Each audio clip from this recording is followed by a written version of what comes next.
Greetings, YouTube. The Doctor is in. Dr. Urias Papers here, coming at you with another commentary on Dungeons & Dragons. And today on the Doctor Spell Prognosis, we're talking about the spell Contagion.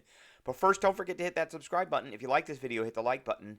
If you have any questions or comments, leave a question or comment. And don't forget to hit that notification bell so you know when I have a video out. All right.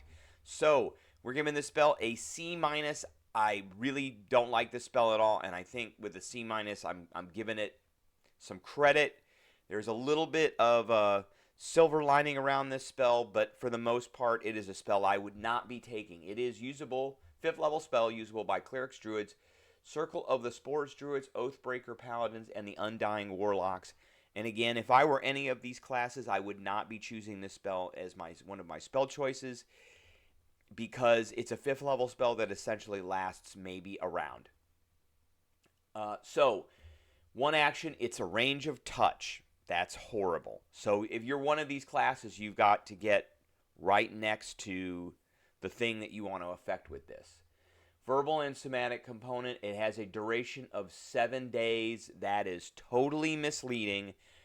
I don't know who in the Dungeons & Dragons world created this spell. They put all this stuff in here, and none of it is ever going to happen. I mean, the chances are so close to zero.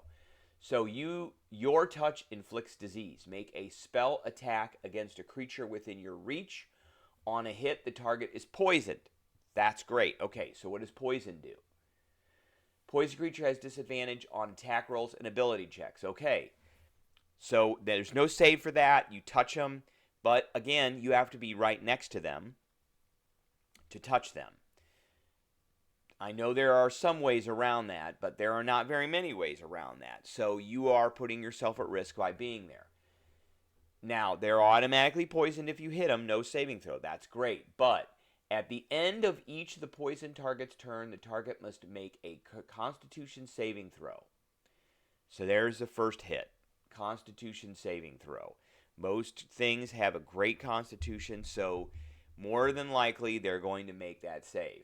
If the target succeeds on 3 of these saves, it is no longer poisoned and the spell ends. If the target fails 3 of these saves, the target is no longer poisoned, but chooses, I think they meant to write chooses, one of the diseases below. So 3 turns is pretty much what you're going to get for this spell. And that's a 5th level spell. Now, I guess that's okay because most combats only last like 3 or 4 rounds anyway. But they're going to be poisoned and they're not going to get this diseased. So the target is subjected to the chosen disease for the spell's duration. Since this induces a natural disease in its target, any effect that removes disease or otherwise ameliorates a disease's effect applies to it. And disease in 5th edition is so easy to get rid of. It is not hard at all. It requires a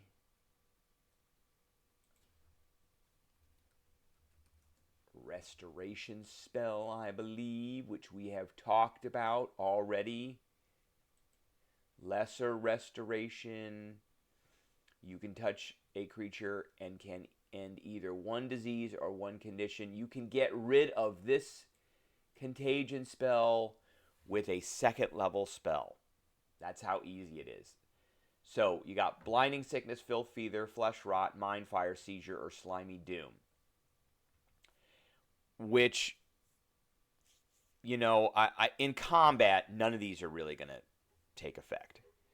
They're going to be poisoned. That's what's going to happen. But blinding sickness, the creature is blinded and has disadvantage on wisdom checks and saving throws. Filth fever, the creature has disadvantage on strength checks, strength saving throws, and attacks using strength. Flesh rot, disadvantage on charisma checks and vulnerability to all damage. Mind fire, disadvantage on intelligence checks, intelligence saving throws, and the creature behaves as if it's under the effects of a confusion. Seizure, the creature has disadvantage, and seizure is not really a disease, by the way. If we're talking an infectious disease, not an infectious disease. The rest of these are kind of, but The creature has disadvantage on dexterity checks, dexterity saving throws, and rolls that use dexterity. And then lastly, Slimy Doom. The creature has disadvantage on constitution checks and constitution saving throws. Whenever the creature takes damage, it is stunned. So, this is more for the DM and not for the players, because these seem to be more long-term effects that the DM could be putting on the players. But just keep in mind, any one of these can be cured with a second level spell. Very easy. All right, that's what I got for everybody today. I appreciate everybody tuning in, and I will catch everybody later.